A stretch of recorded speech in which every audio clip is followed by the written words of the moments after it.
Well, it's time to review this game that I've had for about a decade now. And the game is Looney Tunes, Duck Amuck. Now keep in mind that this game was developed by WayForward and was published by Warner Bros. Interactive Entertainment. Yes, that Warner Bros. Interactive Entertainment, the same ones who distributed the Dexter's Laboratory games from Cartoon Network. Anyways, I'm gonna review it in my rather real crappy voice. To recap, we are doing a review on Looney Tunes Duck Amuck, developed by WayForward and published by Warner Bros. Interactive Entertainment.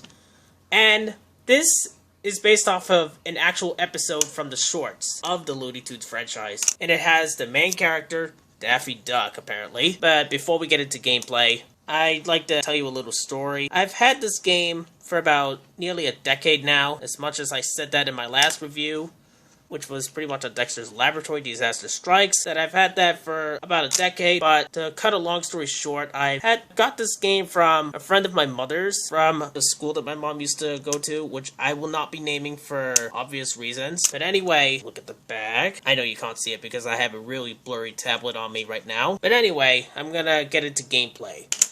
And I'm gonna pause this just for a second, just so I can get this game in on into my 2DS XL, so I'm gonna pause it right here. Alright, I inserted the game card, and it is Looney Tunes Duck Amuck, Warner Bros. Entertainment Games. I find out right away that it's...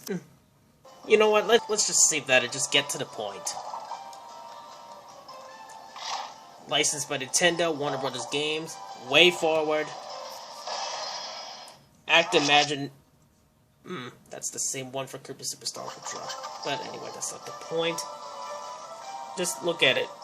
Well, look who's back. You sure took your sweet time getting here. Let's get started. Alright, we'll get started. Look who's back. You sure took your sweet time getting here. Let's get started. Alright, we'll get started. But, however, here's the thing. You can pretty much tap him a lot to the point where he just gets so annoyed. Oh. Hey, knock it off, screwball. He just pulls out a bucket of paint. Get this show on the road. And don't get me started on the minigames. They are extremely short.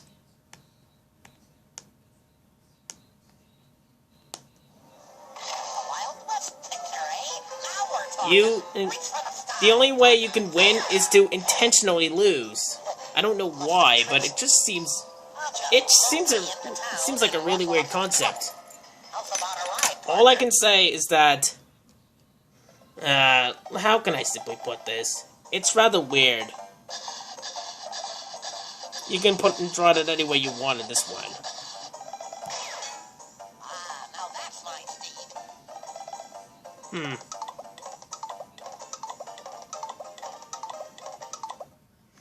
Anyway, that'll be it for my review, so I hope y'all enjoyed this, and I'll see you in... You know what, I'll just let the Daniel voice do all the rest.